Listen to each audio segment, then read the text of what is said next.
umaga po. Ayan. Payag po kayong i-video, ate. Kayo po ang kapatid, no? Kayo. Ano pangalan niyo, te? Magdalena. Si Magdalena. Kay si ate po na stroke. Helen. Helen. Ilang taon ka na, Helen? O, ilang taon ka na daw? 46. Magpo-47 na yan. Mag-birthday yan ngayon, 27. Advance happy birthday. Mag-birthday yan. Ako po sa sa Team Roel Lipat. Ayun. Kung mananawagan po kayo ng tulong, anong klaseng tulong po ang Yung may may pa-therapy lamang para maanuan pa. mapa-therapy? Oo. Tsaka makapunta siya doon sa pamilya niya. Parang inabandona na kasi siya ng pamilya niya. Oo. Nasaan yung asawa niya? Doon sa Sorsogon. Taga Sorsogon, Kasiguran, Sorsogon. Yung Opo. asawa niya. Tsaka yung May mga anak na rin. Oo, 5 anak nito eh. Hindi siya dinadalaw. Hindi.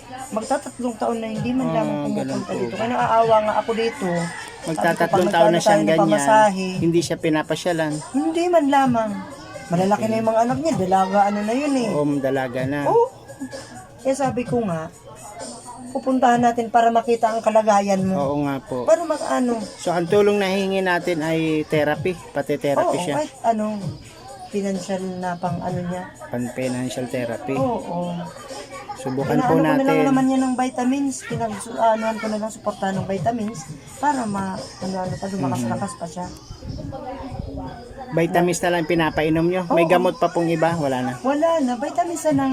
Gusto Okay. niya nga magpa-check up. up na naman. Oo, dapat magpa-check up. Wala kaming perang pang-check up kasi minsan may nararamdaman siyang yung baga. Hindi ba siya member ng SSS? Hindi. Wala. Ay, may SS kaning dati. Wala.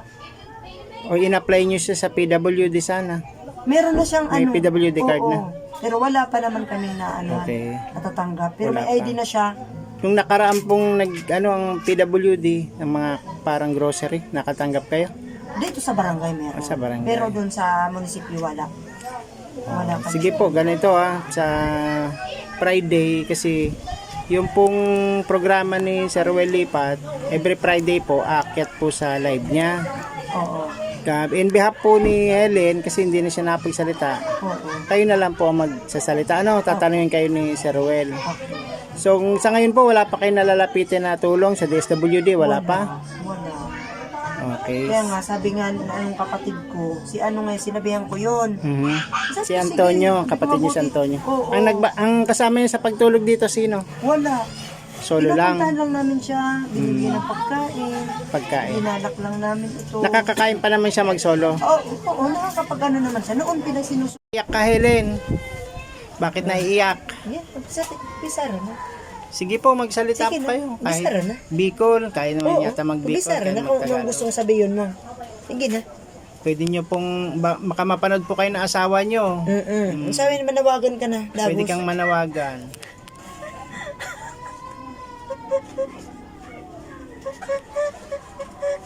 Nangawa ako dito kasi pag Naawa siya sarili niya. Bata pa siya, alam mo. Oo, Sana 44 years old na, siya na 44 pa stroke. lang. 3 years na siyang ganyan. Sayang naman yung mga anak niya, kaya hindi siya pinupuntahan na. Hindi talaga. Kahit itinachat ko, nagbibideo call kami, nakikita nila ang kalagayan naman. Nabibidyo call niya naman sila. Pati yung asawa niya. Ay, hindi yung asawa niya. Ano trabaho asawa niya? Ano ba na? Construction yun. May sakit na nga din daw yun eh. May sakit na rin. Ah, Mm-mm. kami na mga nag-ano dito eh. Kaya lang, gusto niya talaga makita yung mga anak niya. Makauwi siya Oo, doon. sana kahit yung anak niya ang pumunta o kaya siya ang pumunta doon, Wala talaga. kung may sasakyan sana. Oo, sabi ko nga, pag may sasakyan na makapunta sana doon, kung kahit uuwi lang iba. naman namin yan dito ulit. Kung ano sabi ng pamilya niya. Gusto niya talaga nung ano pa yan, sabi niya, gusto ko ngayon, umuwi na ngayon doon. Sabi ko, baka hindi ka naman alagaan doon, pupunta ka doon. Hindi ka Oo nga nga. pinupunta, tapos uuwi ka doon. Nag-aaral yung mga anak niya, 5? Oo, may trabaho naman yung isa, yung panganay niya eh. May trabaho na. Oo, may Nagpapadala naman. Wala nga. Baka may asawa na din, may pamilya Ewan na sarili. Di lang namin alam. Kasi malayo din naman yun. Ilang biyahe Parang yun bata eh. pa siya nag-asawa, ano? Kasi may anak na siya nagtatrabaho ngayon, di ba? Oo, Lalaki yan, yon. Babae. Na babae din, may trabaho. Hindi pa naman regular, parang ano pa man, yung OJT, parang ganyan. Kasi, pira yung edad na to, suigin mo, panay, pira na to. Itong 21 na to. 24 na. 24. Yun naiintindihan ko naman yung ibang salita niya. Oo Pagka, nga. Siguro nga yung kailangan niya lang yung tuloy-tuloy na gamot, tapos Oo, yung kahit lang therapy, siya, yung therapy, physical para therapy. makapaglakad siya, Oo. makapag ano pa din. Kasi maski maligo, hindi na talaga siya maligo. Hindi Buti na nga rin. yung pag Sino ng na yung pagkain. papaligo sa kanya? Ikaw na. Kami, Oo, oo, tulong-tulong na Ivan J. kayo. Ako, minsan Kapatid sa na aking lang. kapatid. Ang nanay niya, buhay pa? Wala na kaming Pati nanay tsaka tatay. tatay. Oo. Okay. Tatay na. Tagal Oo na. nga, no. Kami nilang magkakapatid na nagtutulong-tulungan. Maganda pati si ate, oh. Ay, oo, nung bata-bata yun, talagang mas yan eh. Mahaba yung buhok niyan. Hayaan nyo, ipapadala natin ito kay Sir Ruel. Tapos, by Friday, umaga, kung may signal dito, Oo. akit tayo sa programa niya para humingi ng tulong, ha? Pwede naman mag-connect tayo sa PC Wifi. Oo, pwede. may piso wifi Oo. dito. Okay, sige, yun na lang na muna. Baga ano. Friday na lang, ano? Oo. Okay. So, baka nagbago na rin naman yung ano niya ngayon. Sabi namin, hindi Mas na mababang kayang dosage na kasi ibili mahal yun. baga yun. Kung pwedeng palitan na or O kailangan. kaya ano, papacheck upan ulit siya. generic ano. Oo. Oh. Sino doktora niya? Ewan ko nun. Sa BMC namin yan din. Sa BMC to? Oo. Naalala niyo Pagka pa yung hanapin ano ko niya? yung ano, May hanapin papel ko baga yung- yan? Ano? Yung pumipirma doon kung sino yun. Oo. Titingnan ko nga. Baka may hanapin ko opisina yung- siya dito sa malapit sa eh. ospital. Kasi malayo-layo din yung BMC. Oo. Nung pong naalala niya po yung paano siya na-stroke, bigla lang ba? Ano? Natutulog Hindi. o Hindi. naglilinis? Dito lang siya. May tindahan siya noon. Oo, may Tapos tindahan siya yung dito. ang init-init baga nung mga 2020. Oo. 2020. Hmm. Nung mainit na yon, bigla siyang nag-collapse. Nakita namin talagang ganyan na nag-ano Yung na talaga laway niya siya, tumutulo. tas na bumababa na yung Pero ano bata na. pa siya noon, ano? 40 plus lang. 44 years old. Biruin mo yan. Siya, na-atake.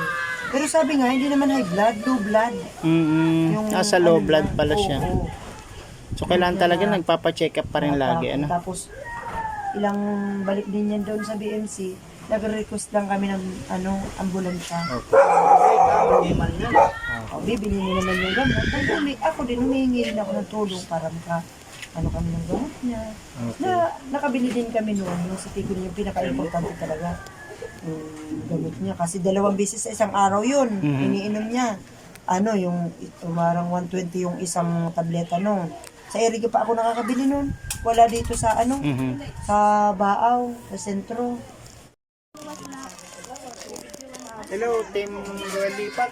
Si Don Trilong po ito. Dito po tayo ngayon sa may barangay Salvacion.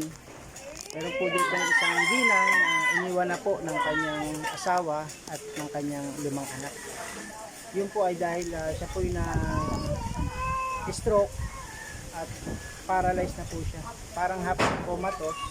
Ngayon po ay nag-aalaga sa kanya yung mga kapatid na lang niya. Kaya yung mga kapatid niya po ay humingi ng tulong sa atin, sa Team Ruel Lipat, sa ating mga kababayan.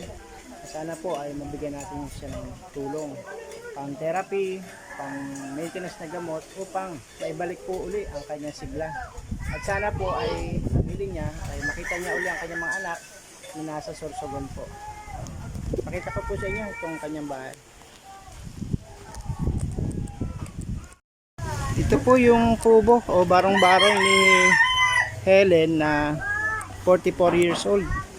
Siya po yung na-stroke. Ang kanya pong asawa ay iniwan na siya. Pati na 10 na po ng kanyang mga anak.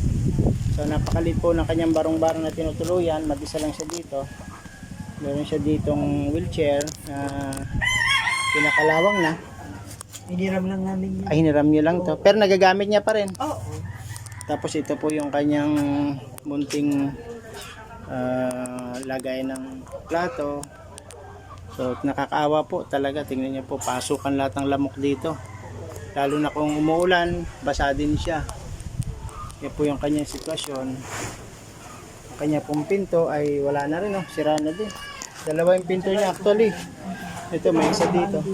Pag gabi, sinasara niya to. Hindi na. Ay, sinasara pa rin. Ito, hindi na, no? Wala na yan, Wala na sila yan. na. Dati dito sila nakatira, yung mga anak niya dito rin. Sama-sama sila dito. Sa Sorsogon sila na. Doon talaga sila. Nung nagkasakit, dinala lang dito. Oo. Dito siya na-stroke talaga. Dito na. Dito sa bahay na to. Mm. Bahay na to na-stroke. Nung time na yun, kasama niya pa yung mga anak niya.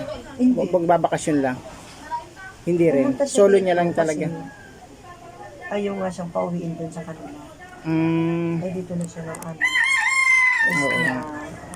Na-atake ng Oo, stroke. sana mapakinggan din natin yung yung panig ng kanyang asawa at mga anak, bakit ay pinapauwi siya dito. Alam niyo ba yung dahilan kung bakit siya pinapauwi dito ng kanyang asawa?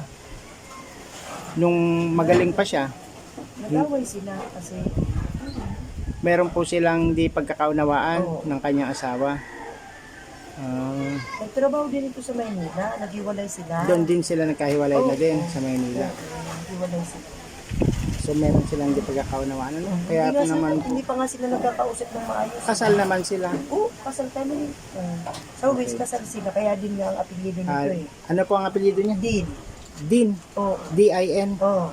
O konti lang yung letra Oo. So dito po siya natutulog mga kababayan at dito na rin yung kanyang CR. Yan yung ginawa namin para malapit lang Para siya. malapit na siya sa kanyang pag-CR, pag-ihi, pagdumi, Kasi wala pampaligo. nang kasama.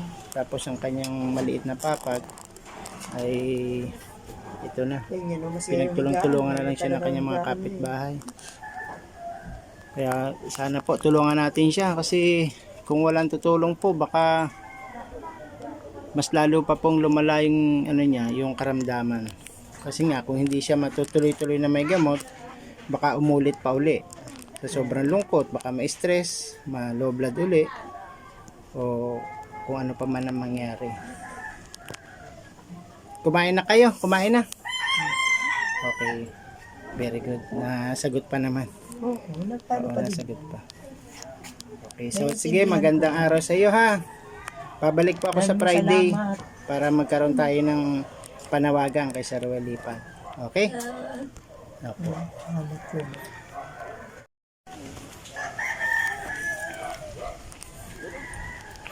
Ito po ang bahay niya, ano? Sobrang liit po. Sobrang liit. At wala na pong nakapagputol ng mga damo sa harap. Wala na pong nakapagputol. Pati sa likod po, ay dinadamo na rin, ano? Ito, tingnan po natin ang kanyang barong-barong. Ito pong sahig ay pinapasok. Baka pwede pong pasukin ito ng ahas. Delikado. Ayun, open na open po sa ilalim. Kung ano pong hayop, pwedeng pumasok dyan. Ayan, mga daga. Ito po yung kanyang kubong ay nilalagyan na lang ng karton. Ganyan pong ay ito. So basically 3 meters by 3 meters lang yung kanyang bahay. So yun lang, tinutulungan na lang siya ng kanyang mga kapatid na talagang mahal na mahal naman siya at hindi siya pinababayaan. Kaya praise the Lord. Yun, ito po yung ating scout mga Katim Ruel Lipat.